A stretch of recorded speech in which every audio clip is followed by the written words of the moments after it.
क्या हुआ, क्या जानकारी? वो लक्ष्य नाम का लड़का 3-4 दिन से हमारी गली में चक्कर लगा रहा था। फिर हमारे घर पे कल वो मिठाई का डिब्बा लेके आया और जोर जोर से हमारा गेट बेल बजाता रहा। मैंने ऊपर से देखा कि कौन है, तो मुझसे कहता है अम्मा मैं हूँ। मैंने कहा हाँ। कह रहा ये ले लो, नीचे आ जाओ। मैं नीचे नहीं आई, मैंने बाल्टी लटकाई और उससे वो डब्बा ले लिया। वो कहता है चाचा के किसी जानने वाले ने भिजवाया, नीचे आओ। मैं नीचे नहीं आई। फिर वो आज 3-4 बार ही चक्कर लगा रहा था। हम दिवाली पूज के मेरा बच्चा अपने बच्चों के साथ यहाँ पे जहाँ आप खड़े हो यहाँ पे पटाखे छुड़वाने के लिए बिछा रहा था। इतनी देर में 2 जने आए उधर से, एक लक्ष्य और एक और उसके साथ था और उनने मुंह बांध रखा था और उसके हाथ में एक बोतल सी थी। वो बस ऐसे वो भाग, मेरा लड़का हम उसे देख के अंदर चले जाते थे तो मेरा लड़का अंदर घुसने लगा, उसके बच्चे भी साथ में थे। तो वो जो दूसरा और वो उन्होंने ऐसे ऐसे आवाज आई, मैं नीचे से उतर के भाग के आई। मैं दिमाग में मेरे में टेंशन है। मैं जैसे नीचे उतर के आई इतनी देर में मेरा बच्चा यहाँ पे पड़ा था। माता जी के मारने से पहले उन्होंने पैर छुए थे?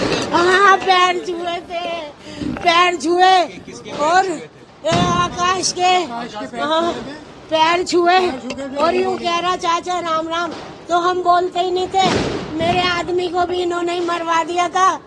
और अब ये भी जो लक्ष्य है ये भी आपकी किसी रिलेशन में लगता है क्या? हाँ मेरे आदमी को भी पहले मरवा दिया था इसके बाप ने, विराट ने।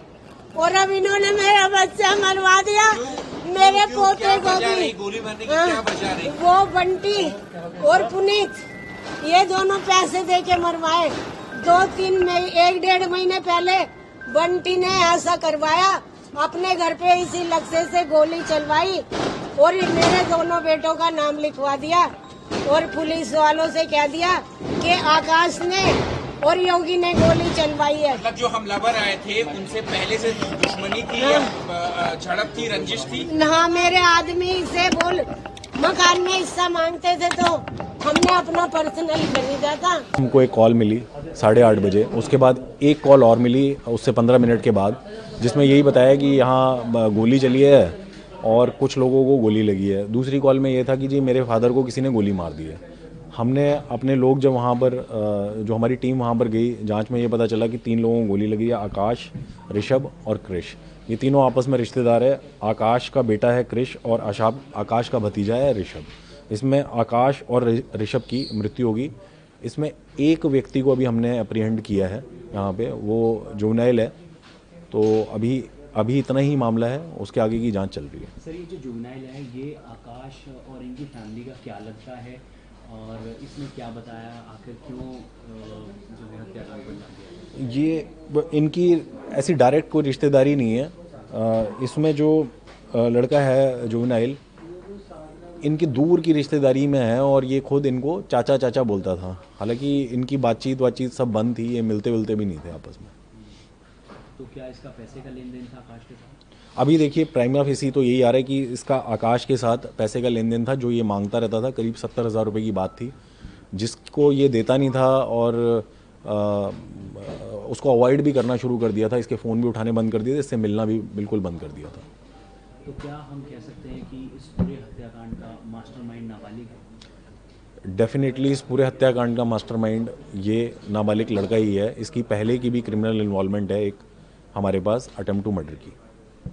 तो सर इसके अलावा क्या जब सबसे पहले तो सवाल यही बनता है सर, कितने टाइम से प्लानिंग कर रहा था और क्या आकाश को ही मारने आया था या फिर बाकी लोगों को भी मारने आया था? इस पर आप ये इनकी प्लानिंग, जैसा हमें पता चला है, 15 से 17 दिन से ये लोग इस चीज़ की प्लानिंग कर रहे थे और ये इनका टारगेट केवल आकाश था। ऋषभ जिसकी मृत्यु होगी बड़ा दुखद है, उसने जब देखा कि उसके चाचा के ऊपर इस तरीके से हमला हुआ या हमला करके कोई भाग रहा, तो वो पीछे भागा हमलावर के। तब उस दौरान उसके भी एक गोली लगी। सर सीक्वेंस ऑफ इंसिडेंट क्या था, कहाँ से ये दोनों आए, क्या इकट्ठा आए क्या स्कूटी पे बिठा के लाया था ये नाबालिग शूटर को, और आने के बाद फायरिंग करी, किसके ऊपर करी और क्या सीक्वेंस ऑफ इंसिडेंट क्या रहा? सीक्वेंस ऑफ इंसिडेंट ये है कि गली नंबर 1 बिहारी कॉलोनी में ये घर है, जो मृतक है उसका घर है। ये लोग बाहर अपना दिवाली का जो भी है पटाखे वटाखे जलाना, दिए जलाना, मोमबत्ती जलाना, वो काम कर रहे थे।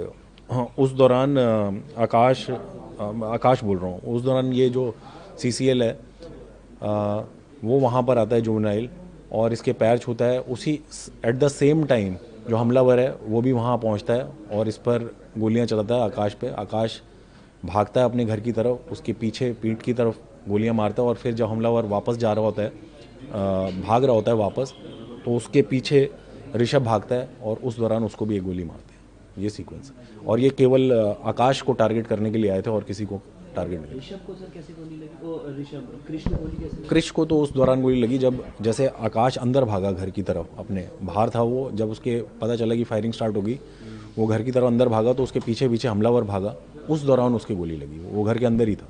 ये सर जो कल देश में दिवाली का त्यौहार मनाया जा रहा था, और कल शाम को जब एक परिवार अपने घर के सामने शाहदरा इलाके के अंदर दिवाली मना रहा था, उस वक्त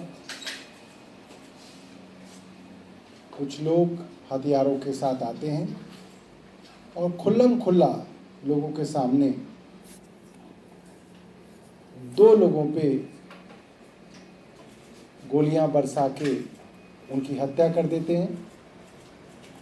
एक आदमी जिनकी हत्या हुई, उनको बचाने के लिए उनका भतीजा जो बाहर दिवाली में ही उनके साथ था, उनको बचाने की कोशिश करता है, उसको भी गोली मार के उसकी भी हत्या कर दी जाती है। एक और बच्चा जो है 10 साल का, उसकी हालत भी गंभीर बताई जा रही है, उसको भी गोली लगी है। ऐसे में पिछले कुछ महीनों से दिल्ली के हालात कानून व्यवस्था के लिहाज से इस तरीके से खराब हुए हैं कि दिल्ली के अंदर 60-60 राउंड गोलियां चल जाती हैं, दिल्ली के अंदर बॉम्ब ब्लास्ट हो रहे हैं, दिल्ली के अंदर शोरूम्स के अंदर घुस के फिरौती, एक्सटॉर्शन, रंगदारी, प्रोटेक्शन मनी मांगा जा रहा है। 20-20, 22-22 गोलियां कारों के शोरूम में चल रही हैं, होटलों के मालिकों के ऊपर गोलियां चल रही हैं, मिठाई की दुकान के अंदर घुस के 2 करोड़ रुपए मांगे जा रहे हैं, गोलियां चलाई जा रही हैं। ऐसा माहौल देश की राजधानी दिल्ली में कहीं नहीं था।